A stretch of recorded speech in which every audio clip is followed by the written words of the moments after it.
Who got a watch? Who got the time? I'm raising the clock. Even in my feelings, grind don't stop. Got big dreams, one big one. Hello YouTube family, it's Marie TV. Everything I say in this video is alleged. It is in my opinion and it is for entertainment purposes only. Hello Marie TV family. So today we're going to be reviewing season 6 episode 13, Houghton Court for Love and Marriage Huntsville. So the first episode, scene in this episode starts out with Maurice and Kimmy basically continuing their conversation that they were having last week.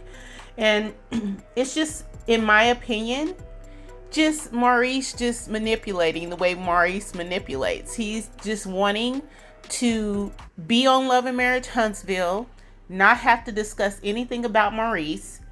He forces Kimmy to do whatever he wants her to do. He now is bringing on Kiowa so she can be yet another distraction, so nobody has to look at Maurice.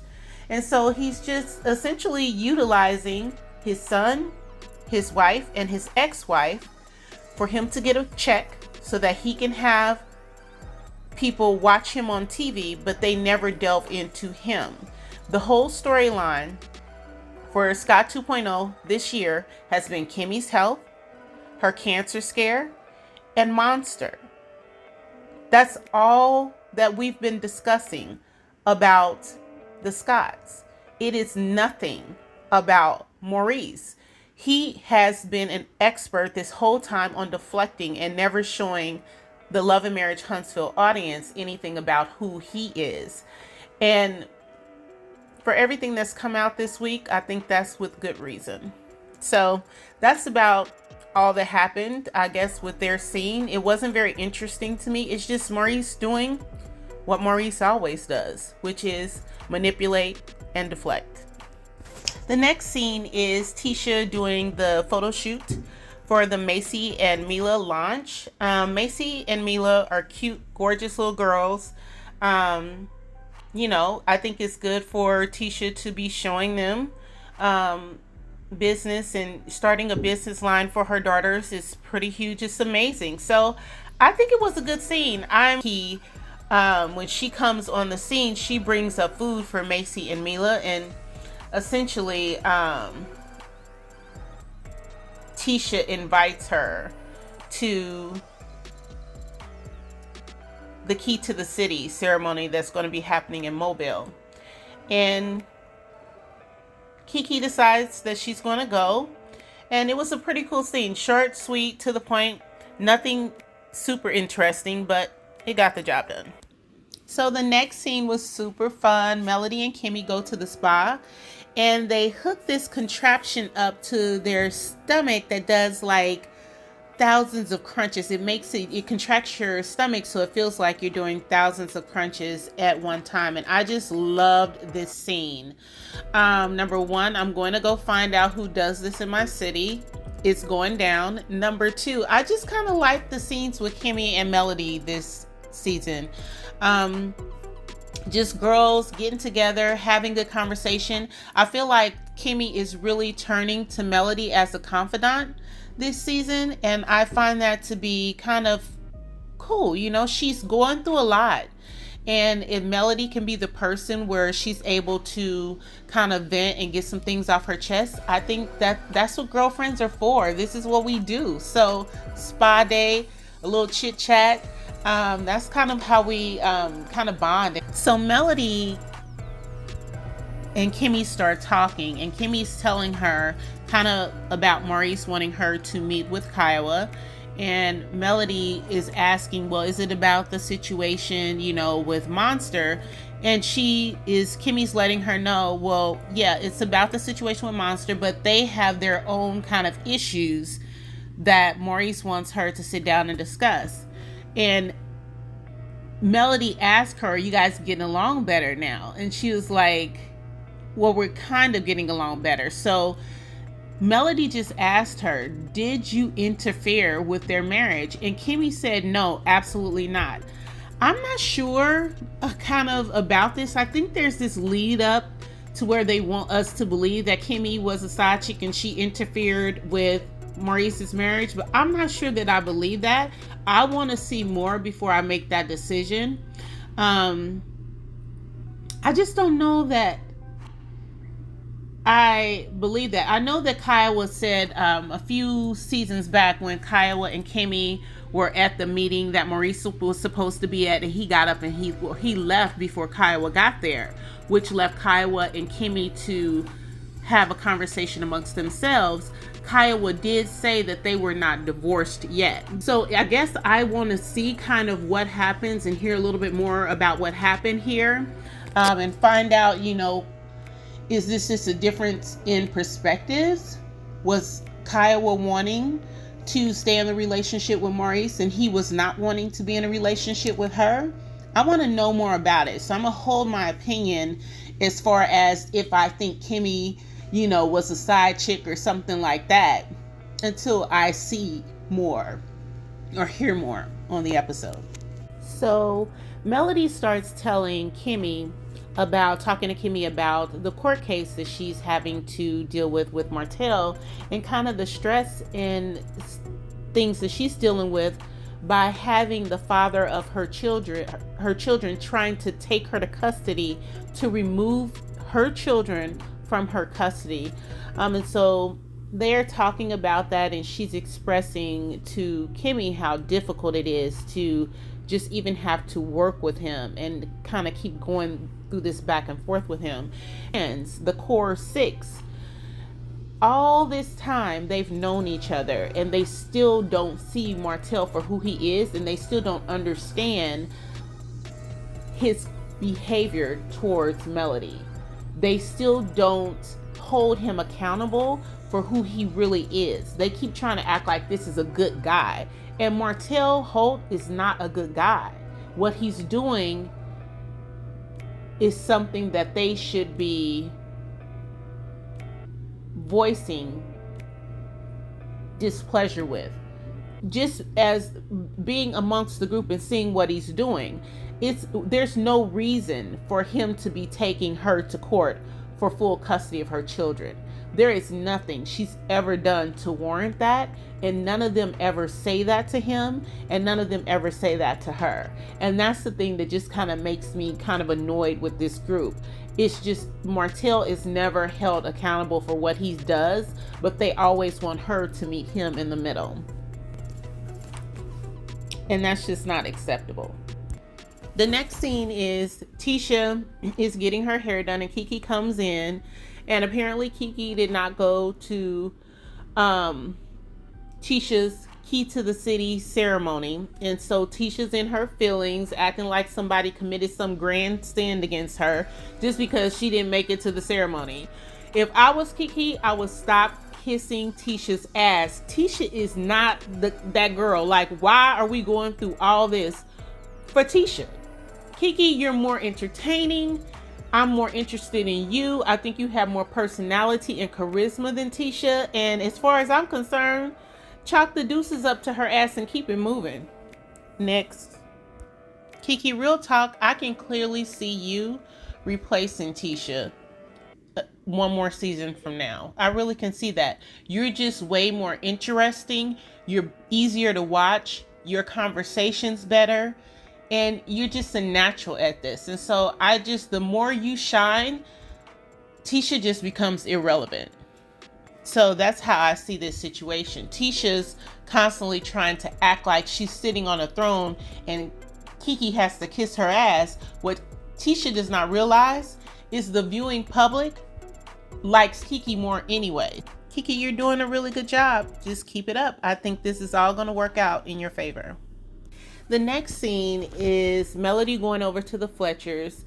Martel had subpoenaed the Fletchers to show up to court in he and Melody's custody battle for the children.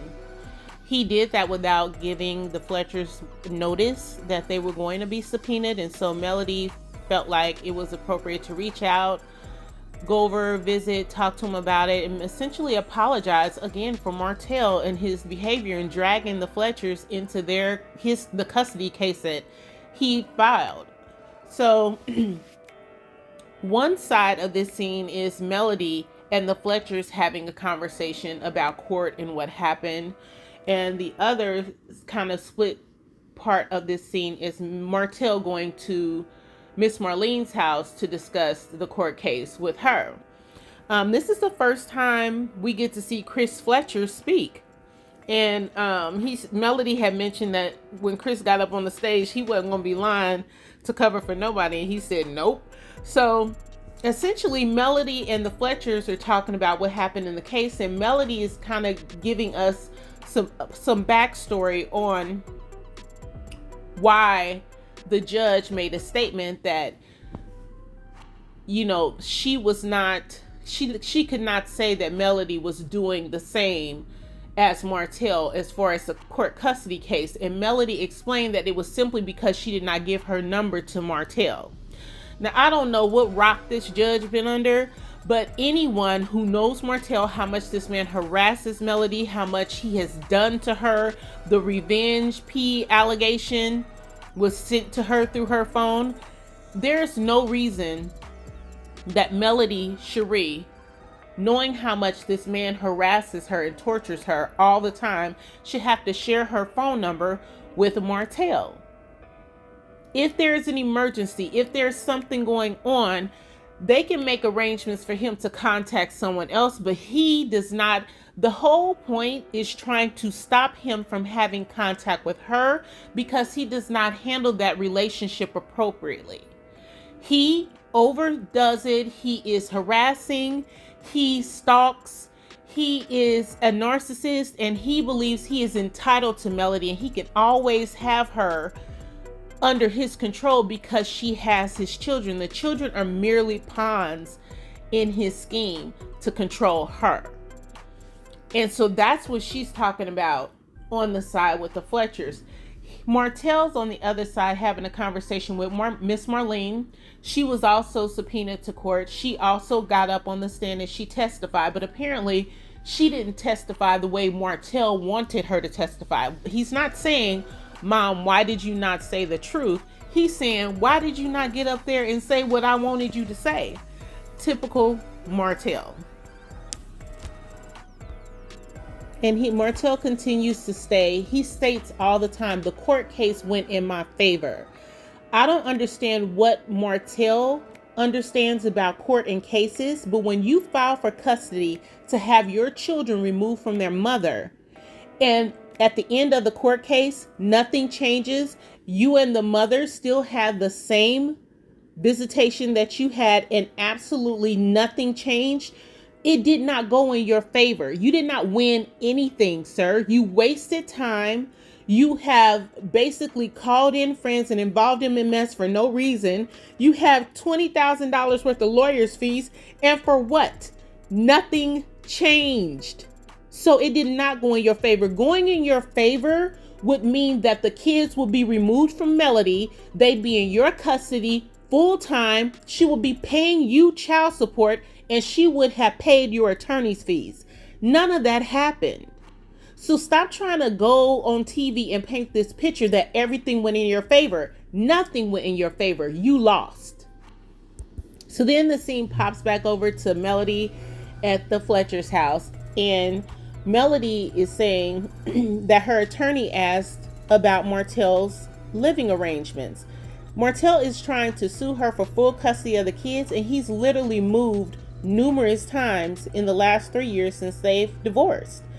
The house that he was staying in currently, Chris Fletcher is selling. The house was going under contract.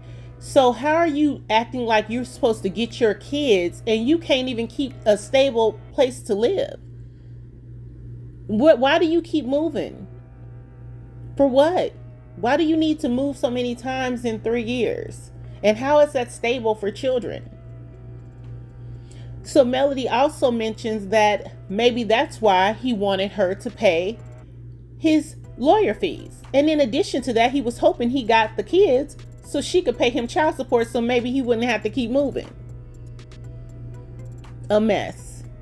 All of this is happening because this man could not clean up his act and get himself together. It is crazy.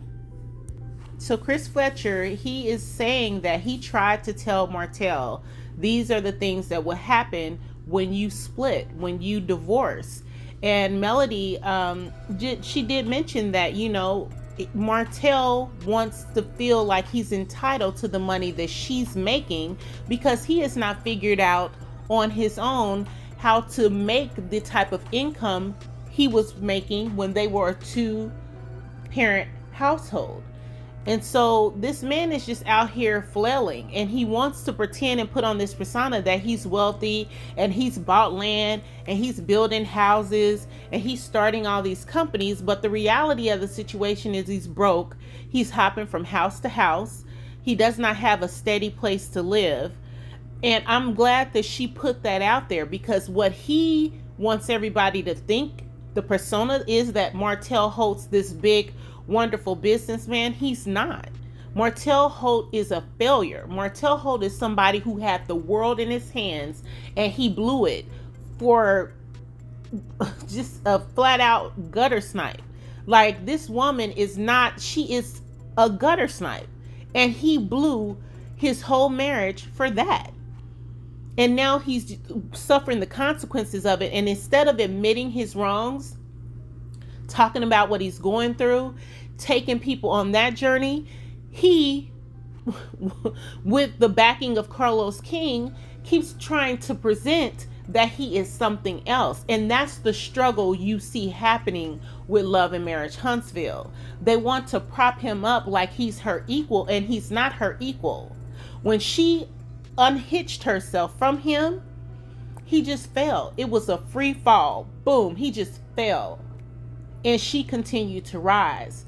And Carlos King and his producers do not want to show that, but that's the reality of what is happening. The minute she let him go, she was free to move to the next blessings, the next level. She was free to be blessed, and God was taking her on a whole nother different journey, and he fell to the bottom. And he's trying to figure out how to get back to where he should be and where he wants to be. That's the story that we should be seeing on Love and Marriage Huntsville, but that's not the reality that they're showing. So the episode ends with Kim and Kiowa having a sit-down dinner together to discuss Monster, Maurice, and whatever happened, and if Kimmy was a side chick, I guess. I'm just really not interested in this story because I think it's bullshit. I just think these are scenes that they're doing, repeated conversations and repeated discussions that we've seen before. We've seen Kimmy and Kiowa sit down and have this conversation before. I really don't care if Kimmy was a side chick. Kiowa dodged a bullet by getting rid of Maurice. Maurice is not no prize. Kimmy is sitting here going through cancer. And Maurice wants her to worry about raising his son, go meet with his ex-wife. Maurice does nothing. All he does is use Kimmy for everything. He is just whack. And so this whole scene, not interested. Please like, comment, and subscribe to my channel. I am still new to YouTube. This is just week 2 for me, and I would really like to get up in that algorithm so that my videos can get in front of more people. It's been great. This has been a busy week. My next video that I'm going to drop is the Love and Marriage Huntsville YouTube Streets weekly recap. That's going to be, it's a lot to happen this week. So I look forward to talking to you guys on that one. So they looking for me. I'ma make you wait for it. Spend a few racks on a shopping spree. Yeah, I'ma make you pay for it. Tell them give it to me when I want it, please. Wait tight on our leg for it. Countdown for me.